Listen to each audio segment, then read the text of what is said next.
तरह से एक ही सांस में जवाहरलाल नेहरू विश्वविद्यालय के छात्र संघ अध्यक्ष और हिंदी विभाग के अध्यक्ष को बताइए मैं क्या करूं। हमारी यूनिवर्सिटी जवाहरलाल नेहरू के नाम पर नहीं थी, उसको पूरी तरह से ध्वस्त करने के बाद वो आदमी यूजीसी चेयरमैन बन गया है। अब सारी यूनिवर्सिटी को खड़ा करेगा। बहरहाल एक शेर नेहरू जी को बहुत पसंद था, याद रूद गंगा वो दिन है याद मुझको उतरा तेरे किनारे जब कार उनका था नहीं विराग साहब पे आ रहा हूँ। विराग साहब के शेर की पहली लाइन भूल रहा हूँ, गांधी जी को याद होगी। दूसरी लाइन थी कार वहां आते गए हिंदुस्तान बनता गया। आज जब जवाहरलाल नेहरू पे वासिष्ठों का इस कदर हमला हो रहा है तो उनको दरअसल जवाहरलाल नेहरू पे नहीं है, उस आइडिया ऑफ इंडिया पर है। जब विवेकानंद ने कहा अमेरिका में वर्ल्ड रिलीजन कांग्रेस में कि हमको गर्व है कि हम ऐसे देश से आते हैं जहां पे दुनिया भर के सताए और निकाले हुए लोगों को शरण देते हैं, और उन सब ने मिलकर हिंदुस्तान बनाया। अदम गुरनी कहते थे हमने कोई गुण कोई शक कोई मंगोल है, तब है जो बात अब उस बात को मत छेड़िए, अपनी कुर्सी के लिए जज्बात को मत छेड़िए।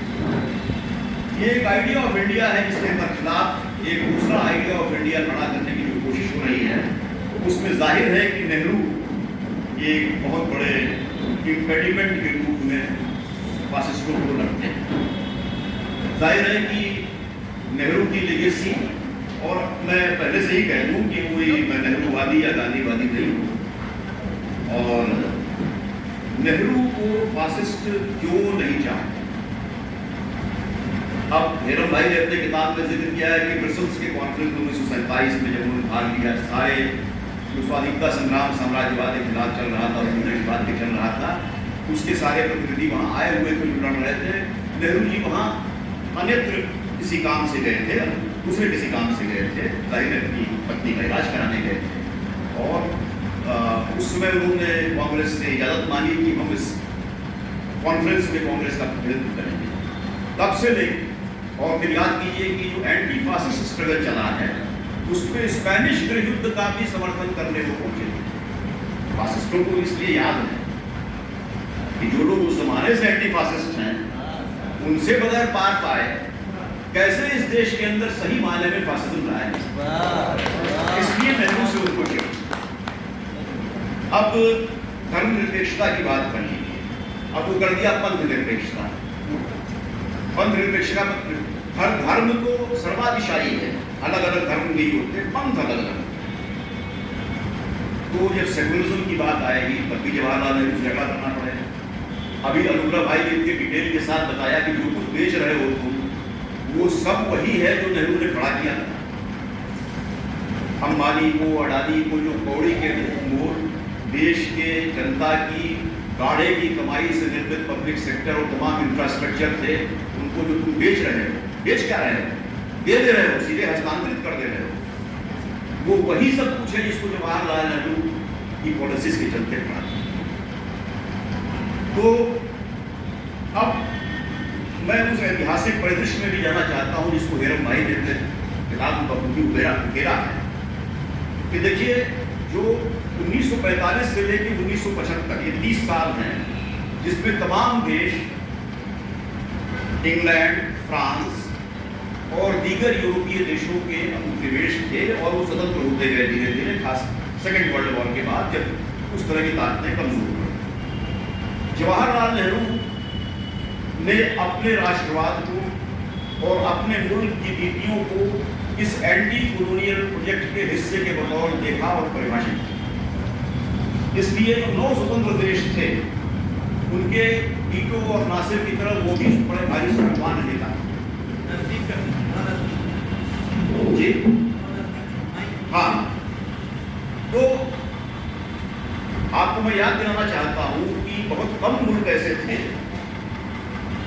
जो आजाद हुए और वो लोकतंत्र अपना कायम रख सके, और बहुत कम मुल्क ऐसे थे जो दरअसल अपना पुनर्निर्माण कर सके। इसलिए कि साम्राज्यवादियों ने इस हद तक उनकी संपदा को लूट कर उनको नष्ट कर दिया था कि उनके पास नव निर्माण के संसाधन ही नहीं बचे थे। और लोकतंत्र को इराक को देख लीजिए, मिडिल ईस्ट के और देशों को देख लीजिए, और जितने भी आपके अफ्रीका के देश थे, कैरिबियन द्वीप समूह थे, साउथ एशिया के देश थे, पाकिस्तान सहित, लगातार कू दर कू होते थे। सेना सत्ता को हाथ में लेती गई, क्योंकि कोई भी सिविल गवर्नमेंट इस स्थिति में ही नहीं थी कि उस देश के में लोकतंत्र को चला सके। अगर ये चीज हिंदुस्तान में नहीं हुई, तो अगर किसी आदमी को श्रेय देना चाहिए तो उसको जवाहरलाल नेहरू को देने में क्या हर्ज है? ये दुनिया के परिप्रेक्ष्य में है। अनुग्रह भाई ने बहुत सही बात कही कि जवाहरलाल नेहरू के जमाने में हमारे देश में कोई समाजवाद नहीं आ गया। ये जवाहरलाल नेहरू भी जानता।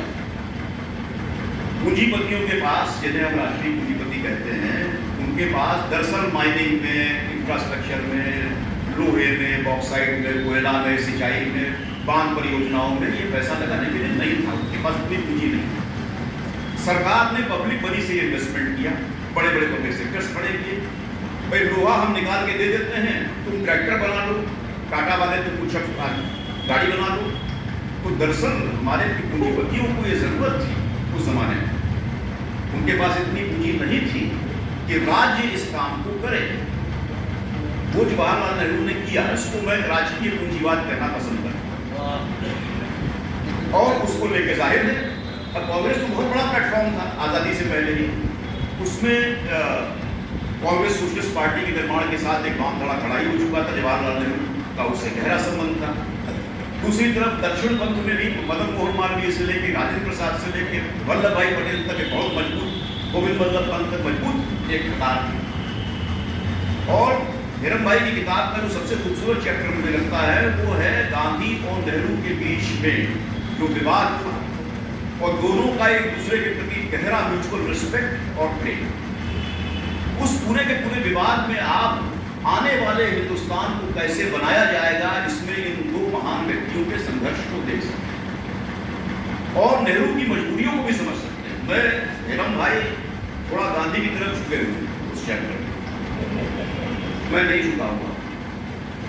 और मैं मानता हूं कि हिंद स्वराज 1909 में लिखा गया था, वो व्यवहार तब भी नहीं था, आज भी नहीं है, भविष्य में भी नहीं।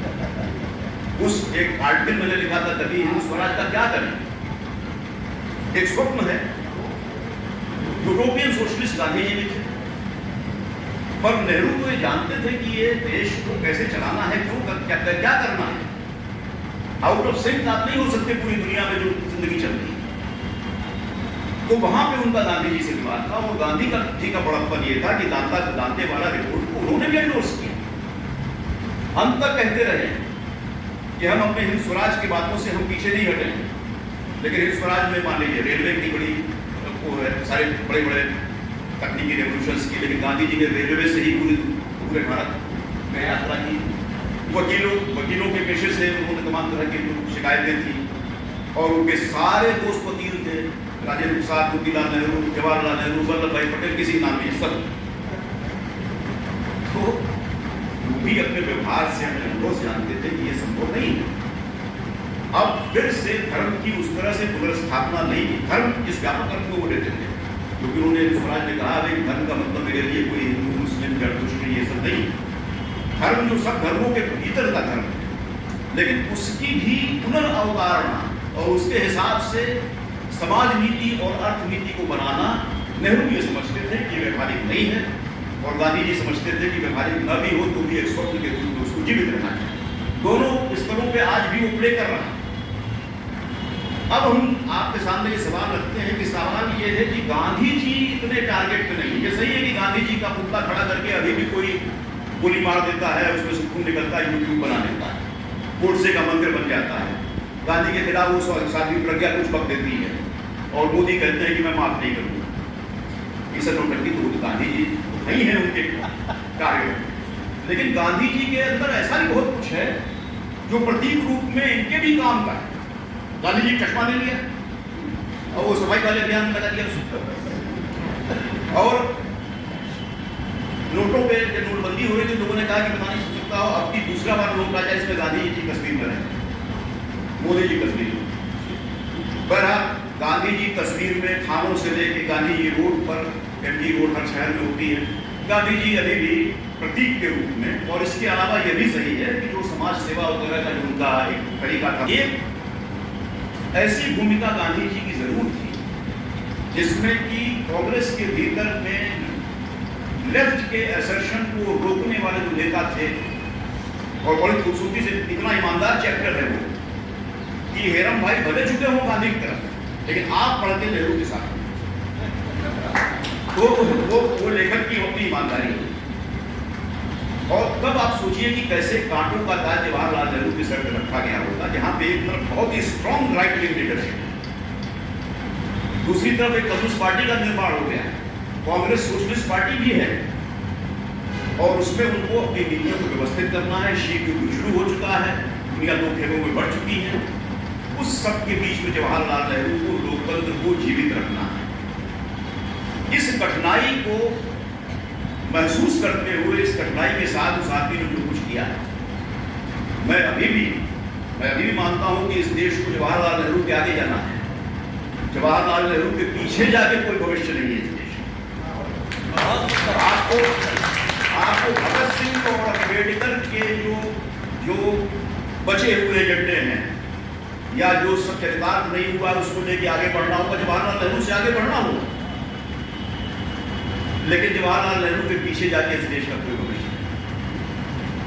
और जितने लोग भी लोकतंत्र पसंद हैं, वो जवाहरलाल नेहरू के कितने भी बड़े आलोचक हैं, उनको फासिज्म से लड़ने के क्रम में जो नेहरू के ऊपर आक्रमण हो रहा है उसका जवाब देना उनके लिए लाजमी है, और इसीलिए मैं यहाँ खड़ा हूं। भारत का संविधान, भारत के राष्ट्रीय स्वाधीनता संग्राम की जो विभिन्न धाराएं थी, उनके भीतर के आपसी संघर्ष के बाद जिस किस्म के विधान का संतुलन बना है, उसका दस्तावेज सिर्फ गांधी जी के सत्याग्रह या कांग्रेस के मूवमेंट नहीं, 1857 से लेके फिर 1917 की रूसी क्रांति, जिससे नेहरू कितना प्रभावित थे, इसको एक पूरा चैप्टर है हेरम भाई किताब में। उसके बाद से आप लगा लीजिए कि 1942 में भारत छोड़ो आंदोलन, जिसमें कि तमाम कांग्रेस सोशलिस्ट पार्टी के लोग, जिसमें लोहिया जयप्रकाश सब शामिल थे, इन लोगों ने गांधी जी ने करो या मरो कहा, लेकिन जब पटरियां उखाड़ी गई और बलिया को आज़ाद कराया गया और जगह जगह आज़ाद कराए गए, है ना, तो वो ठीक नॉन वायलेंस तो नहीं था।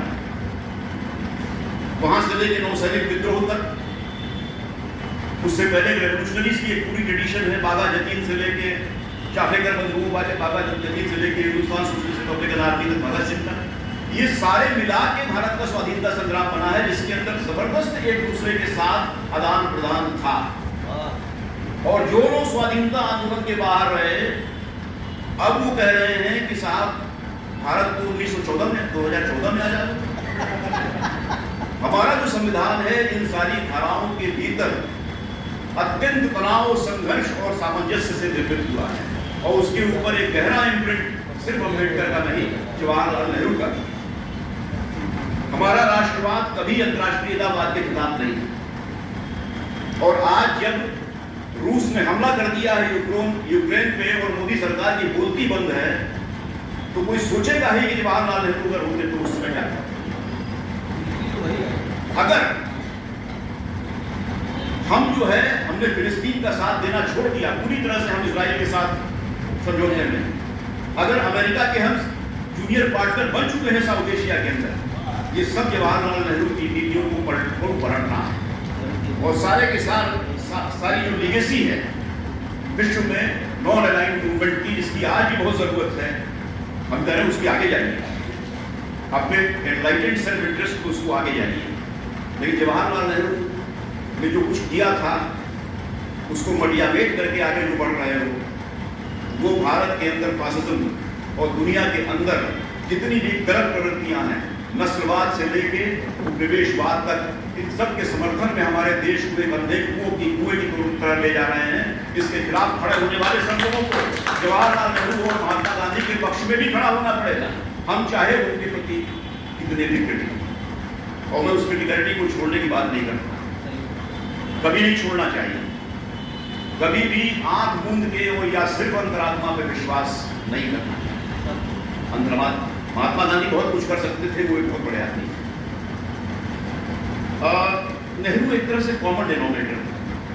ये जितनी अंतर्धाराएं थी आज़ादी के आंदोलन में, महात्मा गांधी ने यूं ही नहीं उनको अपना वारिस घोषित किया था। महात्मा गांधी जानते थे कि इसके बगैर इस आदमी की जो लोकेशन है, जिसका संबंध आईएनए के मुकदमे में वापस बैंड बांध के और लाल किले के ट्रायल में शाहनवाज ढिल्लों और ये इनके पक्ष में ये आदमी लड़ सकता है।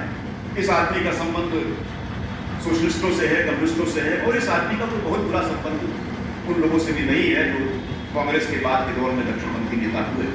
He was a common denominator. Mahatma Gandhi knew it, और उन्होंने बहुत ही व्यवहारिक बुद्धि से उनको अपना, वो कहीं न कहीं अंदर से जानते थे कि 1909 का जो उनका क्रिटिक है पश्चिमी सभ्यता का, सिविलाइजेशन का, वो वापस नहीं आने जा रहा है। और वो ये भी जानते थे कि जितने भी उनके जो शिष्य हैं, जो दक्षिणपंथी हैं, वो भी कोई उनके हिंद स्वराज वाले मॉडल के पक्ष में नहीं खड़े हुए हैं। ऐसे में कौन ईमानदार हुआ है, कौन अधिक लोकतांत्रिक होगा, कौन अधिक सहिष्णु होगा? इसलिए उन्होंने अपनी गद्दी जवाहरलाल नेहरू को सौंप दी थी सारे मतभेदों के बावजूद। और ये बहुत ही खूबसूरती के साथ इनके उस चैप्टर में आया हुआ है। मैं ये भी याद करता हूँ, जिस समय इस देश के अंदर ये कहा जा रहा है कि सिर्फ दक्षिण एशिया के दीगर देशों में गैर मुस्लिम माइनॉरिटीज अगर प्रोसिक्यूट करती है तो हम उनको नागरिकता देंगे, और प्रकारांतर से यही शब्द नहीं है, मुस्लिम्स को नहीं देंगे। बड़े गुलाम अली खान कसूरी के, जब वो अपना राम और कृष्ण से शुरू करते थे अपने गीत, तो बड़ा हुआ भाई ये सब काफिराना संगीत यहाँ नहीं चलेगा, ये सब क्या है। भारत के प्रधानमंत्री जवाहरलाल नेहरू थे, बड़े गुलाम अली खान ने भारत आने का फैसला किया। जवाहरलाल नेहरू प्रधानमंत्री थे, इसलिए उनको इस देश की नागरिकता था। सज्जाद जहीर को वापस लौटना था, ये निर्बंध हो चुके थे, यहाँ कम्युनिस्ट पार्टी भेजा था, वहाँ कम्युनिस्ट पार्टी का उनको लौटना पड़ा। जवाहरलाल नेहरू यहाँ प्रधानमंत्री थे, इसलिए वो वापस लौटना। अब उस देश के अंदर, जिसमें विवेकानंद ये कहते हैं कि दुनिया भर के सताए हुए लोग, उत्पीड़ित लोग हमारे यहाँ शरण लेते रहे, इस बात का मुझे गर्व है। उस विवेकानंद को सामने रखकर और उस महात्मा गांधी को अगर एक ऐसे धर्मावलंबी में गोली न मारी होती जो उनके लिए अपने धर्म का है, तो आप सोचिए कि इस देश में क्या होता। तो महात्मा गांधी भी बहुत बड़ी तरह की हड्डी, लेकिन बहुत कुछ ऐसा है, बहुत सारी उनकी पुरातनता थी, उनकी अवैज्ञानिकता थी, और वो मैं उनकी अवज्ञा के लिए नहीं कह रहा हूँ, उनके प्रति असम्मान में नहीं कह रहा हूँ। वो शहीद हुए इस देश के लिए, उनके प्रति उतना ही बड़ा आदर और सम्मान हमारे मन में है। पर जब विचार की उदय की बात और भविष्य के रास्ते की बात तो ये देखना ही पड़ेगा कि आगे हम कहाँ जाएंगे। जब हमारे देश के अंदर अंधश्रद्धा के खिलाफ लड़ने वाले लोग आज़ाद भारत के शहीद हैं, चाहे वो दाभोलकर हो, चाहे पानसारे हो, गोली लंकेश सीरियस खड़े सरेआम गोली मार दिया जा रहा है। उस समय जिस किस्म की रैशनैलिटी की जरूरत है, जिस तरह की धर्मनिरपेक्षता, विवेकानंद ने कहा था कि हम टॉलरेट नहीं कर रहे हैं, सहिष्णु हम एक्सेप्ट करते हैं। एक्सेप्टेंस और टॉलरेंस बड़ा अंतर है। ये कोई हम बड़े भाई हैं, हम टॉलरेट कर रहे हैं, ये कौन सी बात है? इसी मुल्क में लोग रहे, हम लोग ऐसे लोगों के साथ बड़े हुए हैं जिन्होंने ये पाकिस्तान जाने से इनकार कर दिया सारी बातों के बावजूद, कि जहाँ हमारे पुरखे दफन हुए वहीं हम दफन हुए। ऐसे लोग क्या कर लोगे यार?